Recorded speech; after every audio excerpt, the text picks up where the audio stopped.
स्वराज्य कसं चालवावं हे माहिती आहे, त्याच्यासाठी पेपर अवघड जाईल का? नाही, याला म्हणतो आपण शिकवण.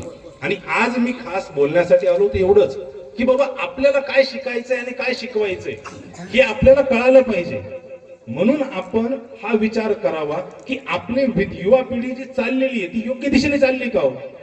योग्य दिशेने जर चालली असेल तर ती कशी चाललेली आहे, आणि त्याच्यामध्ये जर काही धोरणं असतील, त्याच्यामध्ये जर आपल्याला असं वाटत असेल की चेंज झाला पाहिजे, बदल झाला पाहिजे, यांच्या वागणुकीमध्ये बदल झाला पाहिजे, यांच्या विचारामध्ये बदल झाला पाहिजे, ते विचार तुमच्या समोर ठेवा ना, होईल ना.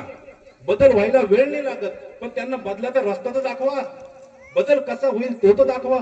तो जर आपण दाखवला त्या लेकरांना काय कळणार होते? मातीचे घोडे खेळच असे होते, घोडेस्वारी, दांडपट्टा, तलवार, या गोष्टी त्या ठिकाणी होत्या. शस्त्र कसं चालवावं, शस्त्र कसं चालवता यावं, हे त्यावेळेस खेळ होते. मग आज आपण तसे खेळ, मला सांगा, शरीरयष्टी आपण ज्याला म्हणतो, शारीरिक प्रणाली ज्याला आपण म्हणतो, त्या बाजूने आज आपण विचार करतोय का? नाही करत.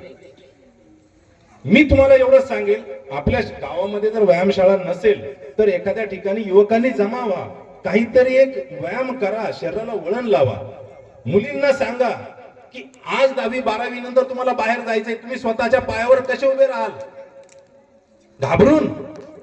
बेटा, तुम्हाला घाबरून उभं राहायचं जगासमोर? लहान मुलं तुम्हाला घाबरून उभं राहायचं जगासमोर?